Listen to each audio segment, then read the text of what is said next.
going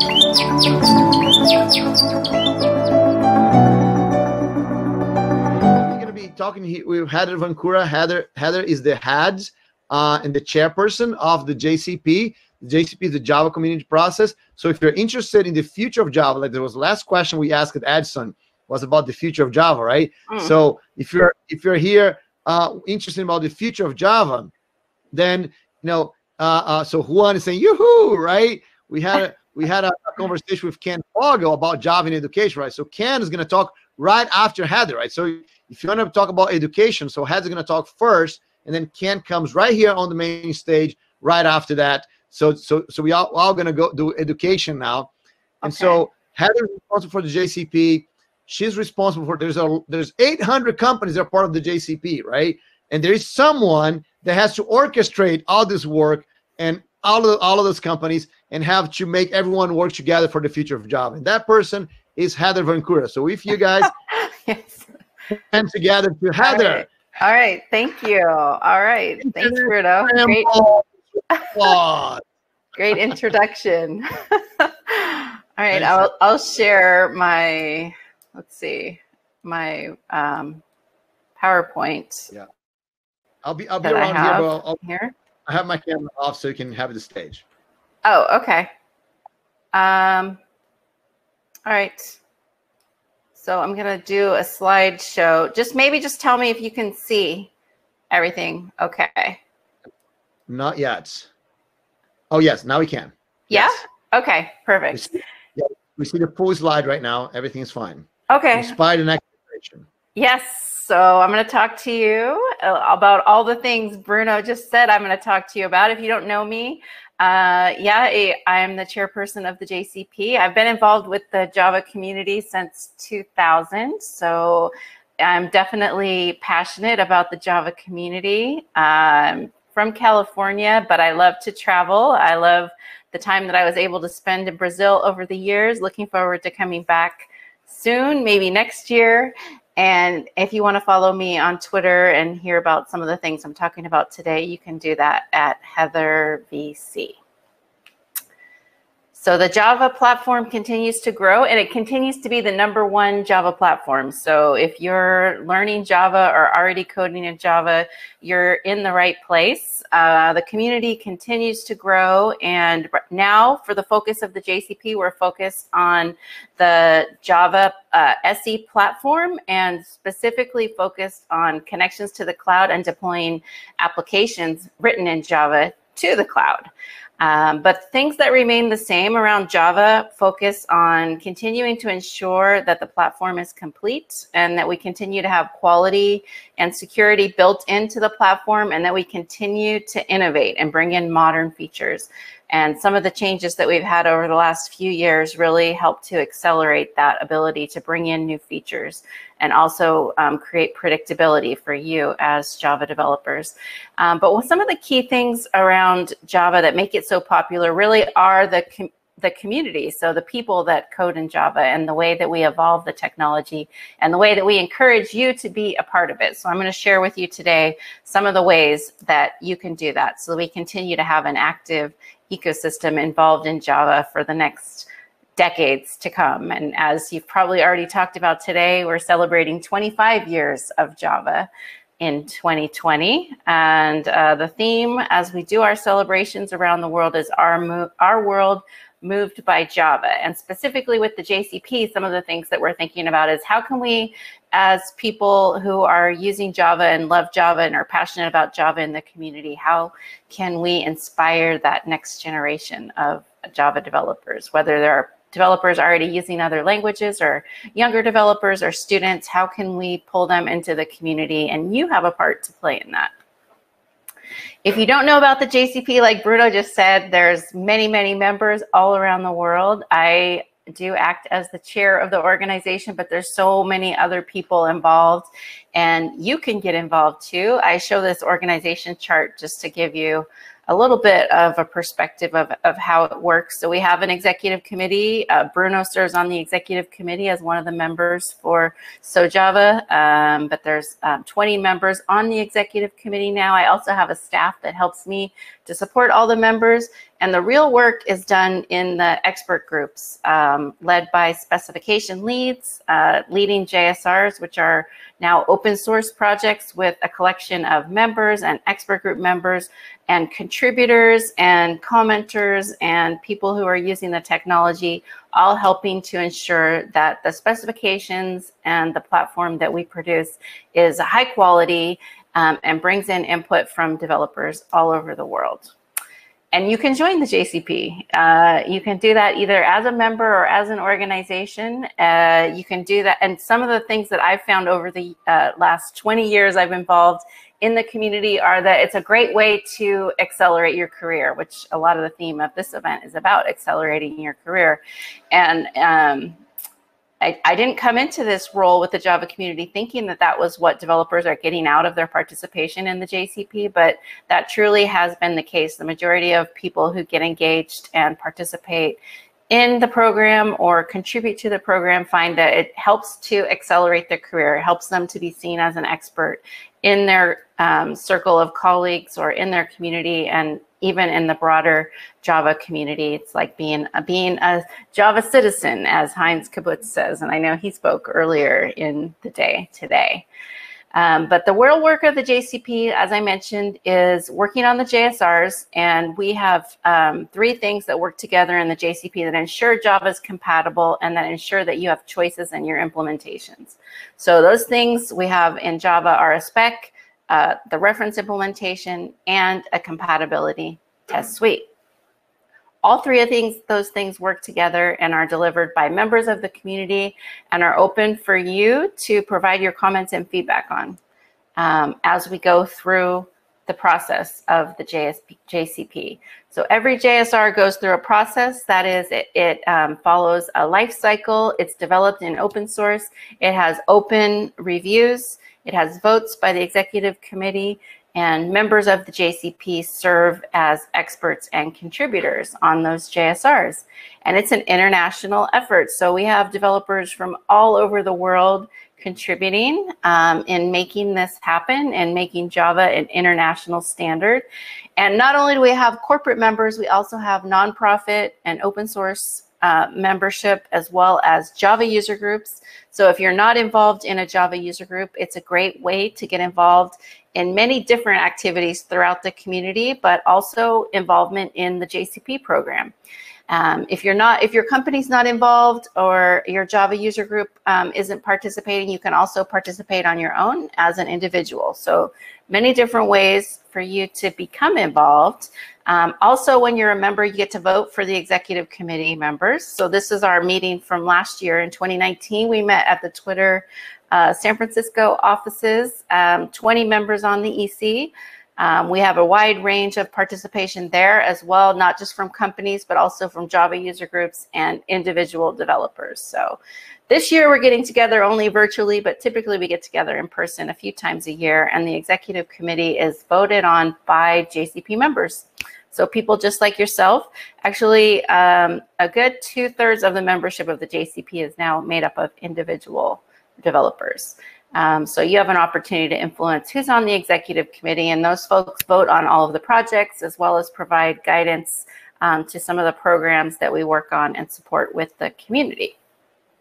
So Java continues to be developed as a standard, but also in open source. And we continue to develop the Java platform through the JCP as an open standard with the implementations developed in open source projects.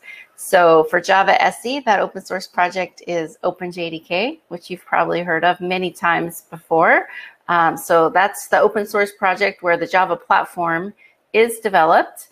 And you may or may not be aware that the last major release is Java 14. So ever since we moved to a modular platform with Java 9 back in 2017, we've introduced a release cadence of 6 months. So every 6 months we provide a major platform release. And we just released 14 earlier this year in March. and we are getting ready to release the next one, which will be Java 15. So we've gotten on this regular, predictable schedule of Java platform releases. And the way it works is the Java enhancement proposals, or JEPs, are introduced in Openjdk, and then those JEPs feed up into a platform JSR that's overseen by the Java community process. And we provide for the community these pages like I'm showing now. So for Java 10, we had 12 different JEPs that rolled up into the feature release. So that gives us new features and functionality, as well as predictability for you as developers to know that every 6 months you're going to have a new release. It's going to have new features and innovations that you can use immediately. So rather than waiting multiple years to have new functions available in the platform, every 6 months, new releases, new enhancements available to you. So for instance, with Java 10, we introduced the local variable type inference and the var keyword. So new things coming out just 6 months after the Java 9 release. And then I'll just show you, predictably every 6 months since that time, we've delivered a new platform major release every 6 months.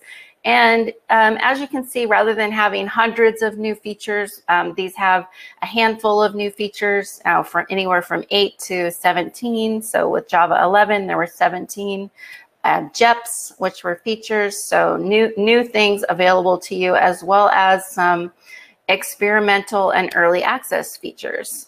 So like you can see with the Java 12 release that came out in March of last year, we had a preview release with switch expressions. So that's a new feature that you can start to use and give feedback on, that's fully specified and implemented, but still in a preview phase. So we're looking for more, especially in those new JEPs that are introduced into a platform release, looking for feedback from you as developers. So you have the opportunity to download those releases as they're being developed, either in early access or as they're released. Try them out and give us feedback through Openjdk so that we can continue to make those features better. So last September, we had JDK 13. Had more preview features, as well as some new features that were available for use immediately in production. And the current release, if you go to Openjdk now to download the current release of Java to use that in production, you would get Java 14. It had 15 new enhancements in it, new Java enhancement proposals. It was ratified by the executive committee, and we're currently working on the Java 15 release. So how it works also, as you may or may not recall, we have early access builds. So for right now, September 2020, next month, is the planned release for the next major platform release of Java. That's Java 15, but you can get the early access builds now. We actually already have early access builds out for Java 16. So we continue to put out those releases, and we really want to get your feedback on those releases. So that's one of the best ways that you can get involved and start to enhance your career by getting engaged in the Java community, is start to try out these new platform releases and provide feedback into Openjdk. That makes you one of the early adopters, one of the first to use the technology and try it out. It also raises your visibility in the community as providing some feedback on some of these new features that are coming forward. So we continue to develop projects in Openjdk, and some of them that are more high profile I listed here. So things like Portola, Panama, Valhalla, and Loom are some of the really exciting projects where we're having new innovations developed. And as things are ready and come out of each one of those projects, they'll be put forward as JEPs, Java Enhancement Proposals, and then when they're ready, they'll be targeted for a JSR platform release. So we've already started to see some things coming out of Project Amber. For instance, some of the things that I highlighted came out of Project Amber, which is a project that is a collection of language improvements. So some of those things are already starting to come out, and they're being developed currently.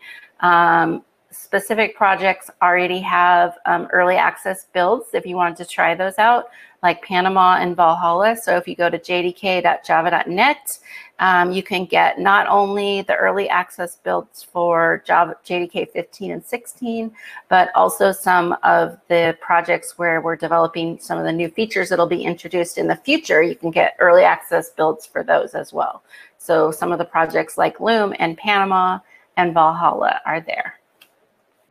So OpenJDK is a great project to get involved in. It's a great way to get involved. You can join as a contributor. You can follow news on Twitter. So when early access builds are posted, which come out every couple of weeks, you'll get a notification there if you're following OpenJDK on Twitter.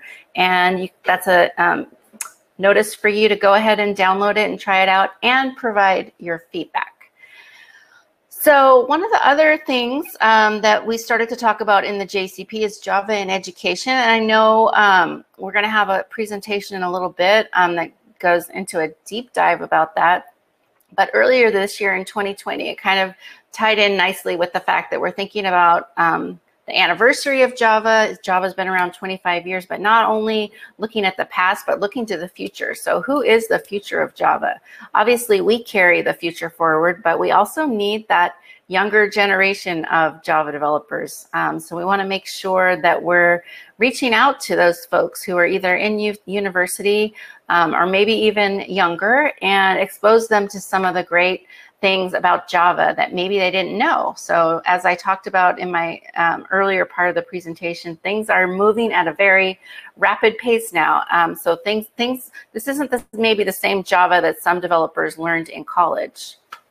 So we're thinking of ways that we can bring Java to the next generation of developers. So I've created a page on jcp.org for Java in education. You can get to it there. So it has a link to a wiki page as well as a mailing list. And some of the things and tools that we're providing to you as developers who are already out there using Java are some ways to get started in reaching out to that next generation of developers. So how to get started, how you might host a workshop, and a few presentations that you might want to share with more junior developers or people who haven't coded in Java before, as well as some tips on how to reach out to universities. So reaching out to universities is something that a lot of Java user groups around the world have already done. So we're trying to really share there with you some of the best practices that those JUG leaders have been able to employ through their efforts to work with the younger developers. So especially in Brazil, you've already done a lot of that. So we have some tips there that Bruno and his team have helped me to put together in terms of how to reach out to the universities, how to find out what they want, and how to help them kind of bridge that gap between academics and industry. And then also, if you want to work with the younger students, we have some great tools for working with secondary school students. So some great workshops and resources for teaching Java to students who haven't coded in Java before, as well as some success stories from other Java user group leaders. And in conjunction with that, great way to learn about Java and even upgrade your skills if you are using a older version of Java. You can get Oracle training and certification on Java up through Java 11 at this point. And Oracle University is actually offering a 25% discount through this calendar year if you want to do that specifically for user group members. So you have to follow the links that I'm sharing you here if you want to take advantage of that. But that's also something you can share with students who you're trying to bring into your community. So that will help you to keep your community fresh and vibrant and continue to bring in that younger generation. So in the JCP, we're always thinking about ways that we can change and make it better. So how we need to adapt. We want to always continue to ensure that our work is transparent to you, the community. And we also are looking at, how we can be nimble. One of the things that we've done recently is merge and resize the executive committee.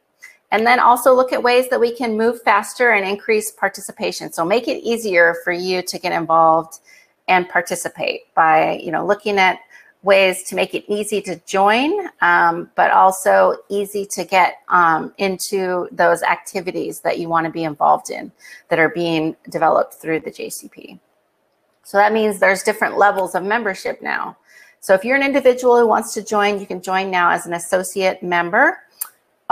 Your JUG can join as a partner member, or your company can join as a full member. And some individuals also are eligible to join as full members and be able to participate fully. And then also be able to have those JSRs go through the JCP at a 6-month release cadence. So we streamlined the process that a JSR goes through, at the same time balancing the need to have those formal reviews and votes by our executive committee.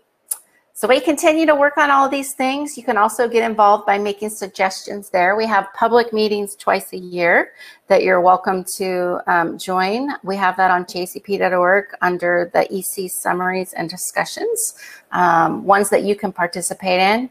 So we're trying to make the JCP more open than it ever was before, and I think we've been successful with that. The JCP has been around for 20 years now, but it's constantly changing and evolving to meet the needs of developers.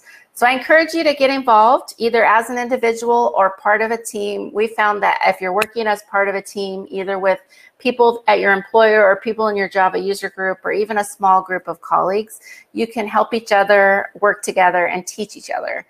So right now, this year, that's all happening virtually, but it still works in a really similar way, because working together, we as a community can achieve more, and we can make the Java platform better. So we have some efforts. I'd like to highlight some of the JUGs around the world. So not just SoJava, but we have close to 80 Java user groups working with us now in the JCP around the world. And one of the best ways to do that is working together to download those early access builds, like I already talked about it. But there's also a mailing list you can join to discuss it. It's Adoption Discuss. That's a project in Openjdk. And this is what a page would look like if you want to download early access builds. So specifically for 15, you can see that we have multiple versions available for early access, as well as suggestions for where you might provide your feedback, release notes, and changes and issues that have been addressed since the previous build. Also in Openjdk, there's a quality outreach group. So that also is a great place to find open source projects that you can contribute to that are based on Java that need help. So these are all free and open source projects. There's a collection there of over 100 different projects that are looking for help, being led by community members. So I always say, you know, being involved in an open source project is one of the best ways to advance your career, to make you more visible, to learn about new technologies, just increase your profile within the community. So the quality outreach group in Openjdk is a great place to start. But whatever you do, I have really 5 tips for getting involved. And the first one is pick that thing, whatever it is, whether it's a JSR, whether it's downloading early access builds, or a project in the quality outreach group. Pick a project and then research it. You know, find the links, look at the discussion. Everything's open and accessible to the public now via open source projects. So that means you have access to issue trackers, you have access to the public communication forum. Go to the project, whatever you pick, and educate yourself on what's happening there. And communicate. This is really key. So even though, you know, you might find a bug that you really want to work on, and you might go off and work on it, make sure you share that you found something that you want to do. Introduce yourself on the mailing list, share a little bit about yourself, and then suggest that you're going to work on this issue, or you have something that you'd like to provide in terms of feedback. But start that two-way communication going early on in the process. And then once you decide together on what action you're going to take, make sure that you follow up on those actions. I have lots of suggestions on things you could do. Don't be limited by my suggestions. You can do lots of other things. I've talked about many of the things already, but just to put them down for you here in a concrete way, I've got several suggestions on some of those first tasks or tips you can do. Fixing an issue is a really simple one. Also, communication about what about the project also is always needed, as well as that extra set of eyes on any documentation or specifications. That's something that most project leads don't get enough of. So that's also a really good getting started thing to work on. Make sure you share whatever you've done on the public discussions or issue tracker. Share whatever you're contributing. And remember to have fun. So get together virtually or, you know, a small group in person. If you're meeting in person wherever you are in the world, most of the places these days organizing things virtually, but you can still organize workshops and hack days just like we're doing right now and have fun in the process, because we're all connected in one way or another, whether you see each other in person or not. And as you start to participate in the Java community, you're going to enhance that network and grow your network, and it's continue to see how many different connections you have in so many different parts of the world. So we do need you to participate and get involved. You can do that through many of the ways I shared throughout this presentation. Also on jcp.org, you have links on how to get involved, how to join. We are going to have a virtual JCP happy hour / party this year. So I haven't started to promote it yet. You're the first to know, but I'm going to do that September 18th. So if that's something that you typically like to attend in San Francisco every year after Code 1 or during Code 1, you're going to be able to do that remotely this year. So make sure you join us for that. And if you have any questions, I think we have a few minutes here. Anything that we don't get to, you can email me at heather@jcp.org or find me on Twitter at heathervc. Okay. So I hope everyone could see what I was sharing with you there. Is any questions or comments that people want to ask me?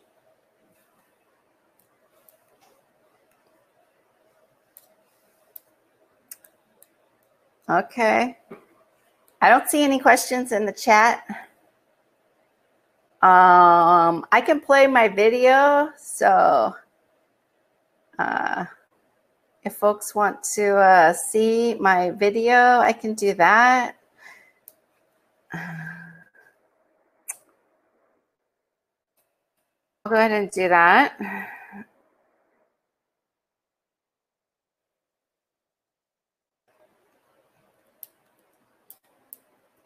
Okay, we got to come back here and share. I'm going to share a Chrome tab, which is this one. And I'm going to share my audio. And this is just a little video I put together about the Java in Education initiative. So I'll share that with you. Easier doing it. I've done it in person and online. It's so much easier online. Okay. All right, I'm going to share it. Okay. Hey, Heather. Oh, there you are. Okay. Yes, I'm sorry. I'm sorry. I was having problems with my own video here. Oh, okay. Right. I was going to share my video, but if people had any questions in the chat, I can answer them. Or if you have questions. Yeah. So I'm not sure if you're seeing this chat there. There's a stage chat. No. Oh, I don't see it. Let me see. Oh, okay. I'm on the backstage. Oh, okay. Yeah. So there's lots of questions. Lots of questions. Yeah. Okay. All right. Okay. All right. Help me. So question. Can I start with the first one here? So yeah, lots of questions here. So one is saying, since I'm JCP member, how can I participate more in the open source project? So there's lots of questions for you here, Heather. Lots. Okay. So you're already a JCP member. That's great. So in the open source project, participating, I think there's two ways that are best. The first is download the early access builds on Openjdk. So like I said, right now the current release is 14, but there's early access builds available for 15 and 16. And we need feedback before those go final. So like 15 will go final next month. So this is a really great time to just start to play around with the early access build of 15 and provide your feedback, right? So then you start to become known in the community when you're sharing your feedback. So you download the early access build, maybe test out, pick one of the applications that you're using, run it against it and share your experience. That's really helpful. Also, I mentioned that quality outreach program. So that's a collection of over 100 different free and open source projects that are based on Java that are led by the community. So those are projects that aren't led by companies, but are led by individuals in the community. And so that's a really great way to get involved. So if you have any dependencies in your project that maybe are needing support to be like on that next version of Java and they aren't there yet, you might volunteer to be part of that project. So within Openjdk, there's a project called Quality Outreach. And if you go to that Quality Outreach page wiki, there's that grid that'll show you either a mailing list or contact information for each of those project leads. So you can reach out to them and say, hey, I'm interested in helping out with your project. Some of them, like for instance, Apache Maven even has a collection of Jira issues that are perfect for first timers that just say, hey, these are some of the things that we need fixed. And if you want to start working on these, just let us know, and then start working on them. So that's a great way to make maybe some of your first contributions. And again, you'll start to be known in that community, and that will start to branch out from there. Okay. Right. So Amanda says, "Great job, Heather. You go, girl." Okay. All right. Thank you. And Juan says, "This amazing programming. I want my son over here learning with Java in Montreal with Ken Fogel." Oh, okay, cool. Yeah, so students can learn Java. I mean, I think some of the best tools for learning Java are Alice and Greenfoot, but also like with Legos Mindstorms, there's a Lejos project, and then also Minecraft, right, is another one that's a lot of the kids like, because they like to play those games, right? And they actually can start to learn Java by starting to make modifications to those games. And so that also is a great way to expose the younger kids to Java. Right. Okay. So Vegan asks, how does the JCP compare to Microsoft program? I think, I don't think, yeah, I don't think Microsoft has anything to do with that. No, right? I mean, Microsoft is a member and a contributor in the OpenJDK. So Microsoft's a big Java user, so they're a member of the community in OpenJDK. So yeah, this is specifically for Java, and Microsoft is, a user of Java, and they're a contributor in OpenJDK. Okay, cool. So Konstantin says, what's the secret for such an energy? Well, it's the community, I guess. You're giving me energy, all the community members. That's cool. So how does that relate to the JCP? Does that what? The education part, how does it relate to the JCP? Okay, I see, yeah. Yeah, probably that's what he meant. Yeah. So yeah, I think when we're looking at pulling in developers into participating in the Java platform, right, we want to continue to see the communities that are participating in the platform. So a lot of our participation comes from Java user groups. From my experience traveling around the world to, I think I've lost count, but it's over 50 countries I've visited, and mostly Java user groups. I've noticed that a lot of times they are more developers who've been using Java for a while. So I want to ensure that Java user groups continue to engage those younger developers so that we continue to have that vibrant participation from the user group community. Because like I said in the beginning, in terms of the philosophies and the things that stay the same as we evolve Java, the community is a big part of it. That's not just an add-on or an afterthought. That's a key component of what makes Java so successful, and the way that we evolve the technology is bringing in that community input, and Java user groups are one of the best ways to do that, because they're a collection of developers working together, and that really is where you get that better, I guess, a richer feedback, right? If you have developers working together on something and they discuss it and then they share it with the project leads, you actually are getting a lot more valuable feedback than maybe just one developer who tried something and produced some result. It might not be the same as if you have a larger group of developers. So it relates in terms of, we're trying to continue to ensure that the platform remains vibrant by continuing to ensure that the user group community remains vibrant and brings in those younger, more junior developers out of the university into their community and really embrace them to be the future of Java. That's cool. So Barry says, I'm sure I'm a member of the CAP program, and he said, is the CAP program related to the JCP at all? What is the CAP program? Maybe I don't know the acronym. Yeah, I don't know that one either. Okay. All right, so let's explain to that. So Hans says, tentatively, how much time will be needed to contribute? To anything? I mean, I think it can be like as much as you want, as little as you want, to as much as you want. So I know, there are some individuals, especially if you're working at a company and it's your job to be involved in evolving the Java platform. You could spend a full-time amount of work on it, but you also could do, every other early access build, you download it and try it out, and that could be as simple as an hour or two every couple, twice a month, right? So if you have an early access build coming out every 2 weeks, if you decided you were going to download the early access build every 2 weeks and try it out, test it against your application, see what happens, what changes would you need to make, what dependencies do you have that aren't there yet. It could be just a few hours every month. So it really can be as much as you want it to be. Okay, cool. I'm just going to jump ahead a little bit. So Mary says, hello, Heather.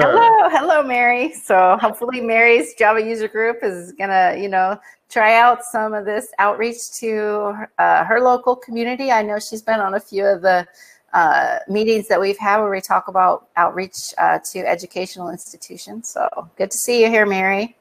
Yeah, Mary is doing an awesome work here, Heather. She actually got the Chicago Java user group to come to the event. So they're going to have like 4 leaders right after your talk, but in another room. They're going to have 4 Java group leaders discuss with the community there. So thanks a lot, Mary. Okay.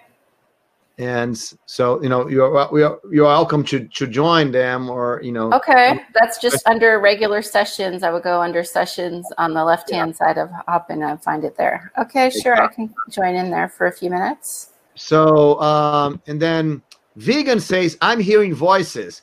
So, so Vegan, I think that was me. Okay. That I had my microphone. But either it was me, Vegan, or there's something wrong.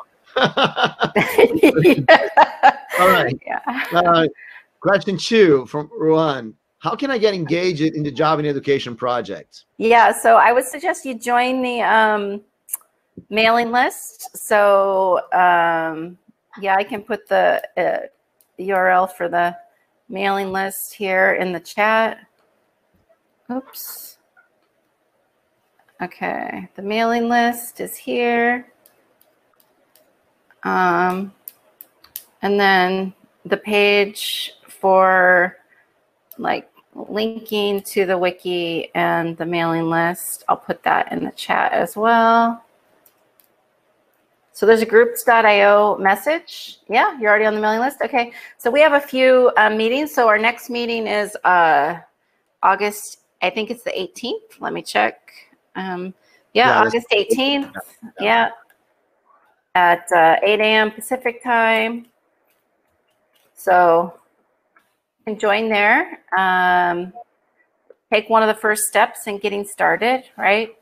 Some of the first steps are like reaching out to your local education institution. So whether you want that to be secondary or university, I guess that's something to think about, right? I think it's more natural and closer to your group and to reach out to the university. So you get students at the university. I have a few tips here on the wiki in terms of how to reach out to the universities, and then also some experience of some Java user group leaders who have already done it. And then, some tips, so how you might do that. That's also a great way to do it is maybe before the meeting, try out some of these tips and then share with us on the 18th what happens when you do that. If you run into any trouble, what they're asking for, what feedback you get, those kind of things, it's good to share with other user group leaders, because I find oftentimes, even if user group leaders don't talk to each other, they share so many common experiences in the way things have happened in their communities.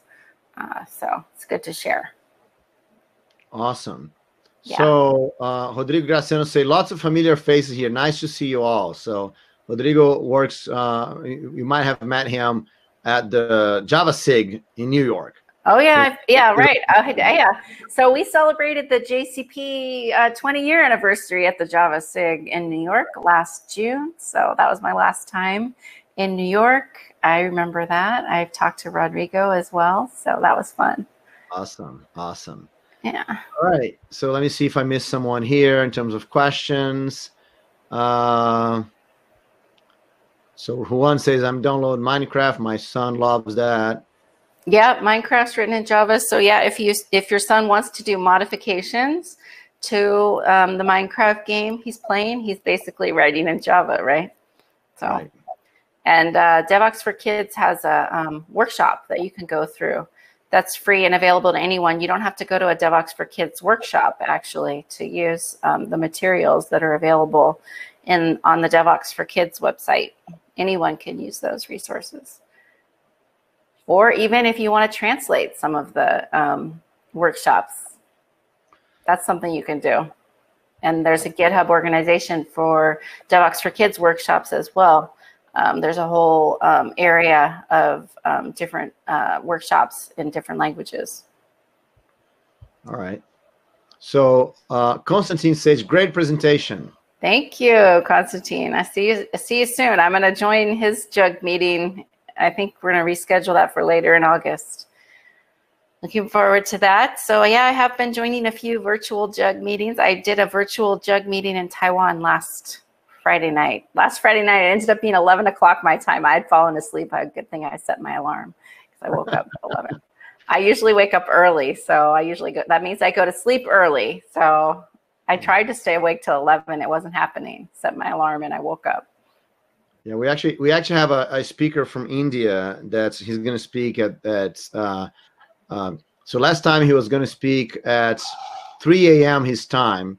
Yeah. So we rearranged his schedule, so he will be the last one of the event. So he spoke at 6 a.m. Yeah.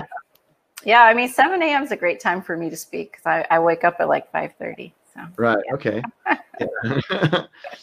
But this is a good time too. So it's almost 5:00 p.m. here for me. Yeah. Right. Yeah. I'm still awake now. I don't go to sleep that early. I go to sleep like 9 or 10. Yeah. So Konstantin said next Wednesday. Okay, perfect. Next Wednesday. Yeah. I'll see you next Wednesday. Yeah. All right. Yeah. So that's a good time for it's not. I mean, it's a little bit late for Europeans and Asia right now, but we started at 2 p.m., so it's not too bad for them. Oh, by the way, you might be.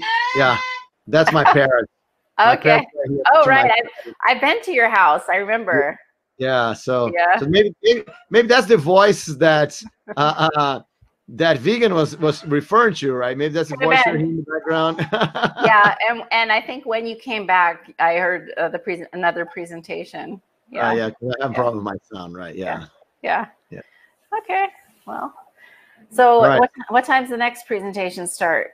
It's in 15 minutes. Oh, okay, till 5. Okay. Yeah, so reaching out to universities is a nice idea for many reasons. One being that it's probably Java 7 that's taught in universities, right? Yeah, 7 and 8, a lot of times you hear that. Yeah, and 8, they think they're really modern, which is true. But starting with Java 9, like he's saying, JShell, there's lots of new features that were introduced with Java 9. It wasn't just modularity. There were 100 other new features. And I think JShell is one of the more popular ones, especially in an educational environment that, makes Java more modern than, Java 7 or before. And even some people who are using Java 8 or being taught Java 8, they aren't necessarily taking full advantage of those more modern features, right? They're relying on the old ways of how they were using Java, which is the great thing about Java is it still works that way, but maybe you could do things, more productively or more efficiently if you're getting familiar with the new features. And getting involved in the JCP is a good way for you to get exposed to those new features early and start to learn about them and hear other people discussing them.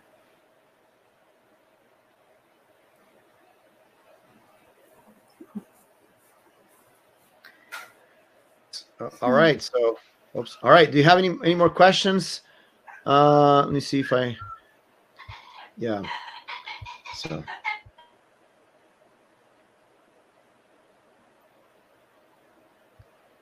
All right. So yeah, and one of the interesting things about about universities is that actually Ken Fogel is going to give his next talk. That's going to be in 15 minutes here, 10 minutes here in the main stage. So Ken is going to exactly talk about his presentation to universities and and how that's working, right? So he goes exactly in those kind of things, Lemuel, that you mentioned here Hmm. about J Shell and a lot of the other new features, right? Running Java from the main. So that's an awesome presentation. That's gonna be Yeah. next.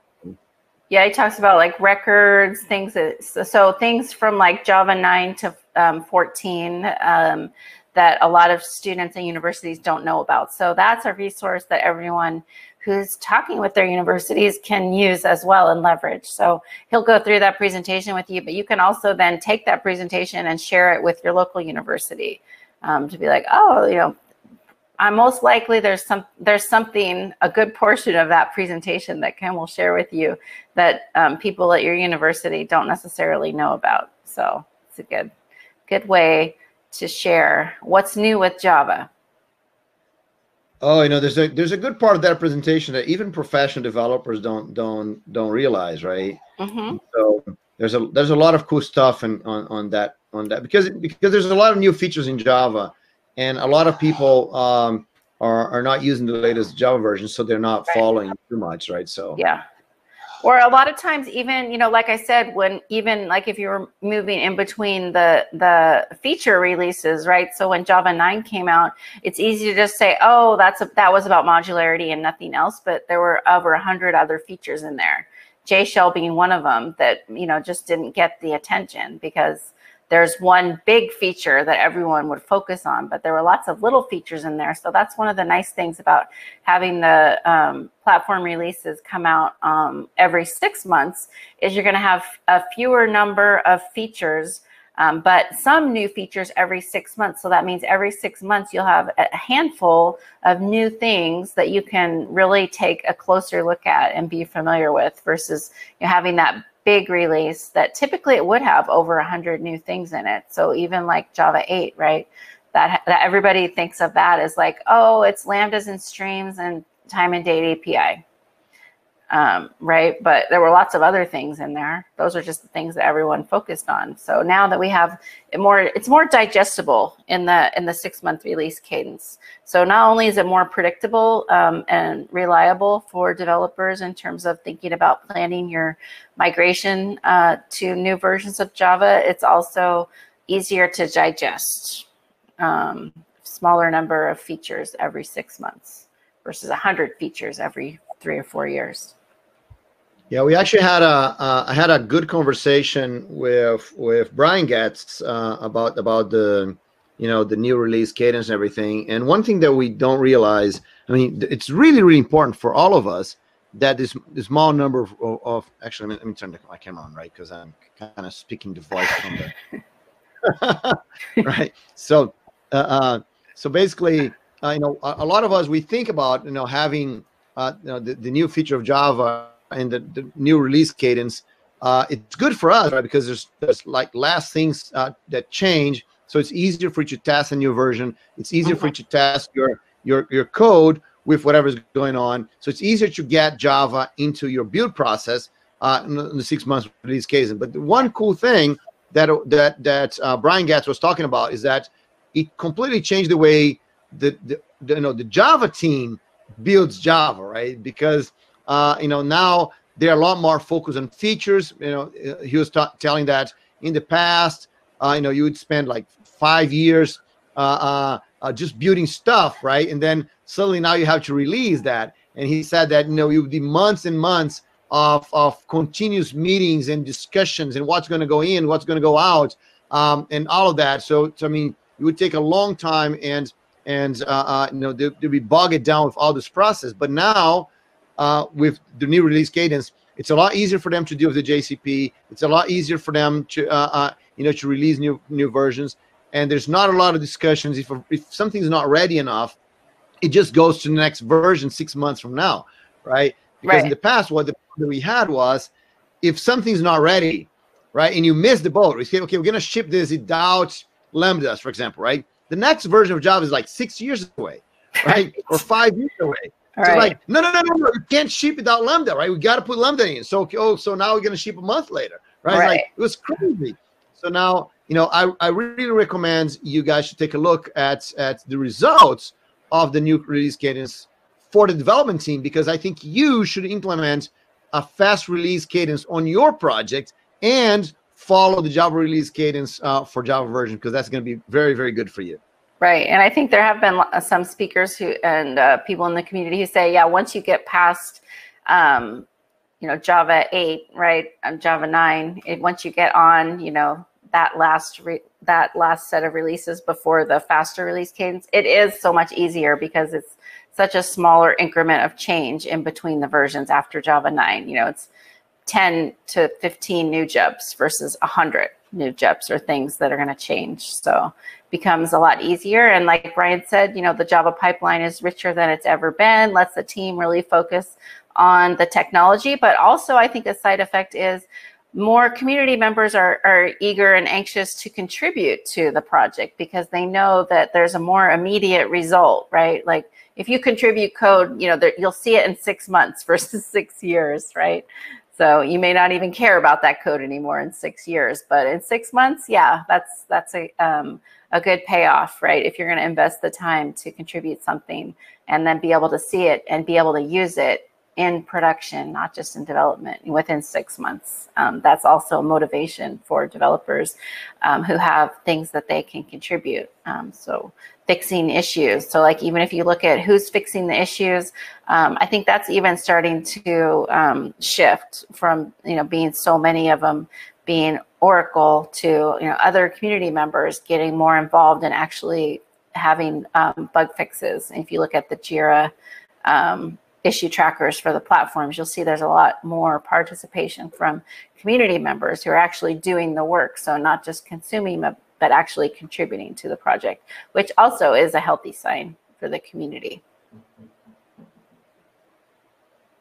That's awesome. That's awesome.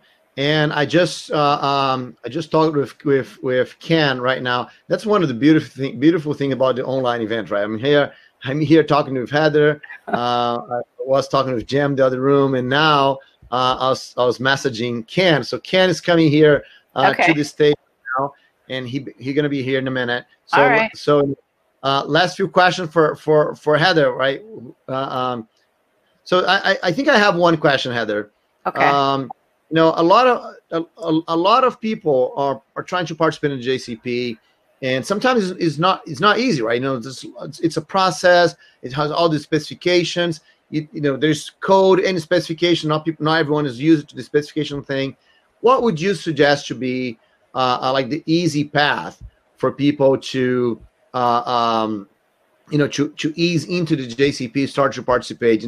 Would be like participating in user groups could be a good idea, for example, or how would you suggest people to do?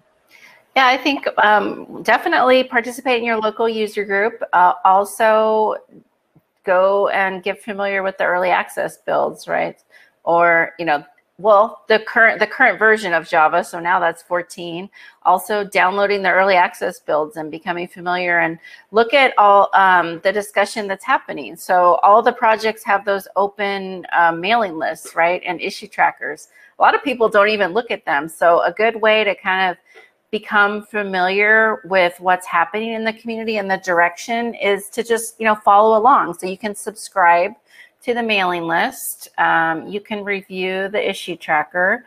That's a great way to educate yourself, but then also know where you have something to offer and something to contribute. So I always say, when you're doing that, it's always nice to put a little comment in there, or even if you just download the specification of 14 or 15 and you look at even just one section of that and you put a comment about that, I mean, you're right there differentiating yourself, because there really aren't that many comments that come in on the specification. So you're going to be introduced to the Java platform team in that way. Like, you took the time to not only read part of the specification, it doesn't have to be the whole thing, because that can be overwhelming, and put a comment on it like, oh, something's ambiguous, not clear, or you like that, or what about this? It doesn't have to be, you know, something that you spend a huge amount of your time on. It could be a small thing, but actually taking that step and communicating that you've done it is, I think, a really key part in getting involved in the community and starting small like that. All right, it's awesome. So Lemuel gives a suggestion here. First of all, Rodrigo says your work for the Java community is very much appreciated, Heather. Thank you. And I'll second that. Yes, you know, it's like very much appreciated. It's a very, very hard work that you do with the JCP. So thanks a lot. Thank you for that. I enjoy it. Awesome. Yeah. So that's where the energy comes from, right? It's from right, from the community. That's what I always say when people say, "Oh, how have we been and do this for so long?" Well, I think it's the community, right? So even I always, when I go visit communities, you know, I get the energy of the community. Still, you still get some of that virtually. It's lasting. It's you know, from last year, probably still the energy is moving forward. I have to come visit people again next year, hopefully, because this year I haven't been able to visit anyone. Cool. So we have Ken Foggia. He's gonna come here, okay. Here now. So Lemuel asks about a little suggestion, right? I feel the official Java tutorial documentation, while being detailed, could be redesigned to be more modern material, looking at beginner friendly. Just a thought, and I think that's a good thought to be mentioned right here with Ken, right? Because Ken is the one that's kind of working with the JCP right now to make Java easier to learn and all that. So I think that's the next presentation. So Heather, okay. do you comment on that? Yeah, well, I think, you know, putting together things for beginners, you know, if you have things for beginners that you think are useful that you're using in your university, share them with us, and then, yeah, we can get feedback on them. So if he has something that's put together that's more beginner friendly, yeah, feel free to share that.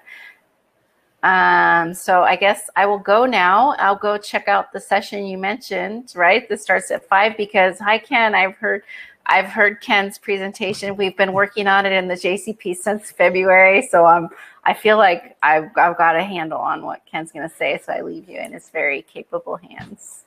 All right. Okay. So Heather, thanks very, very much.